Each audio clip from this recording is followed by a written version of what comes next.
और गर्मी ने 53 साल का रिकॉर्ड तोड़ दिया है। और नतीजा ये हुआ है कि एक ही दिन में बिहार में 70 से ज्यादा लोगों की मौत हो गई है। खबरों के मुताबिक सिर्फ औरंगाबाद में 30 से ज्यादा लोगों ने दम तोड़ा है।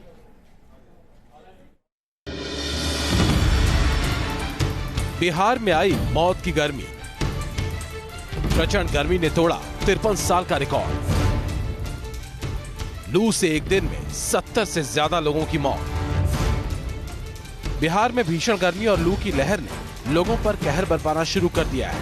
आसमान से सूरज की सीधी किरणों के हमले ने लोगों की जिंदगी पर ग्रहण लगा दिया है। तेज गर्मी की तपिश और लू के थपेड़ों से एक ही दिन में 70 लोगों की मौत हो चुकी है। लू के प्रकोप से औरंगाबाद में 30, गया में 25 और नवादा में 10 लोगों की जान चली गई। बिहार के कई इलाकों में तेजी से बढ़ते पारे ने लोगों के हौसले पस्त कर दिए हैं। जहाँ तक हो सके घर से बाहर ना निकलें, पानी का सेवन करें, ज़्यादा ज़्यादा पानी पिए। अगर घर से बाहर निकलने की मजबूरी है, ज़रूरत है तो ज़रूर सर ढक के या टोपी या गमछा ज़रूर लगाएं। शेड में रहें, समय समय पर पानी लेते रहें।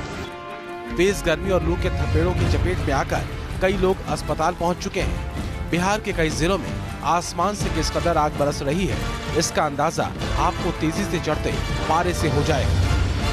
राजधानी पटना में तापमान 45.8 डिग्री सेल्सियस, गया में तापमान 45.2 डिग्री सेल्सियस, औरंगाबाद में तापमान 45.2 डिग्री सेल्सियस और भागलपुर में तापमान 41.5 डिग्री सेल्सियस रिकॉर्ड किया गया। हीट स्ट्रोक से एक दिन में बिहार के अलग अलग जिलों को मिलाकर 70 से ज़्यादा लोगों की मौत हुई है। औरंगाबाद में 30 से ज़्यादा लोगों की मौत, गया में 25 लोगों की मौत, नवादा में आंकड़ा 10 के पार है और कुछ जिलों से भी खबर आ रही है कि वहां लोगों की मौत लू से हुई है। 46 डिग्री सेल्सियस है और कल तो लू का ऐसा चल रहा था दोपहर में कि घर से निकलना बहुत ही मुश्किल था। गर्मी तो ऐसी है कि रात भी जो कट रही है वो लगता है दिन जैसी गर्म हो रही है।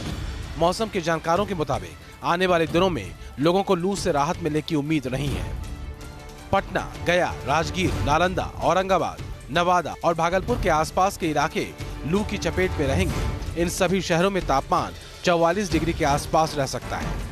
बिहार के अलावा झारखंड के कई इलाकों में भी लू का प्रचंड हमला हुआ है। ज्यादातर मरीज बुखार की शिकायत के बाद अस्पताल पहुंचे हैं। लू की चपेट में आए मरीजों को अचानक आंखों के सामने अंधेरा छाना, चक्कर खाकर गिर जाना, मांसपेशियों में तेज ऐंठन, मांसपेशियों में बेइंतहा दर्द, बेचैनी और घबराहट, हल्का या तेज बुखार, तेज प्यास, सिर दर्द और कमजोरी की शिकायत होती है। पटना में हॉटेस्ट डे था पता नहीं कितने सालों का, तो ऐसे में जितना हम अवॉइड कर सकते हैं बाहर एक्सपोजर जो है, क्योंकि यूज्ड टू अगर नहीं है लोग उस टेम्परेचर के ऊपर रहने के लिए, तो उसको अवॉइड करना है। दरअसल जून के महीने में धरती से सूरज की दूरी सबसे कम होने की वजह से धरती पर सूरज की सीधी किरणें पड़ती हैं। पछुआ हवा की वजह से हवा में नमी भी काफी कम हो जाती है। यही वजह है कि लू के थपेड़े लोगों के लिए मुसीबत बनते हैं। पटना से रजनीश सिन्हा के साथ टीम न्यूज नेशन। रजनीश हमारे साथ लगातार बने हुए हैं। रजनीश, मौसम की मार तो देखने को मिल रही है, लेकिन मौसम विभाग का क्या कहना है कि स्थिति कब तक ऐसी बनी रहेगी, कब राहत मिल सकती है?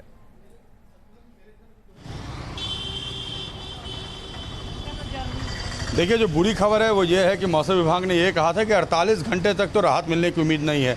और पिछले एक दिन में जिस तरीके से बिहार के अलग अलग जिलों में 70 लोगों की मौत हो गई सिर्फ लू से, तो आप सहज अंदाजा लगा सकते हैं कि गर्मी की स्थिति क्या है और इन लू के थपेड़ों से बच पाना लोगों के लिए कितना मुश्किल है। हर जगह सुविधाएं नहीं है। दूर दराज के गाँव में जो रहने वाले लोग हैं वो हॉस्पिटल आते आते दम तोड़ दे रहे हैं। मैं कल औरंगाबाद की आपको बता रहा हूँ कि जहाँ पर 17 मरीज ऐसे पहुँचे जो हॉस्पिटल पहुँचते पहुँचते जिनकी मृत्यु हो गई। तो इतनी ज़्यादा गर्मी है कि लोग बर्दाश्त नहीं कर पा रहे हैं। आज पटना में राजेंद्र नगर स्टेशन के पास एक व्यक्ति को अचानक लू लगा, वो वहां गिर गया बेहोश होकर और हॉस्पिटल ले जाया गया तो उसे मृत घोषित किया गया। तो गर्मी बहुत ज़्यादा है, लोग बर्दाश्त नहीं कर पा रहे हैं और मौसम विभाग का पूर्ण अनुमान ये है कि आने वाले 2 दिनों में बहुत ज़्यादा राहत मिलने की भी उम्मीद नहीं है। तो precaution is better than cure. आप सचेत रहें, तभी आप स्वस्थ रह पाएंगे। जरूरत है ज़्यादा से ज़्यादा तरल पदार्थ पीने की ज़रूरत है, साथ ही साथ ज़रूरत ना हो तो घर से बाहर ना निकलें। ये हिदायत लगातार बिहार और दूसरे इलाकों में लोगों को दी जा रही है जहां गर्मी का प्रकोप देखने को मिल रहा है। बहुत शुक्रिया रजनीश तमाम जानकारी के लिए।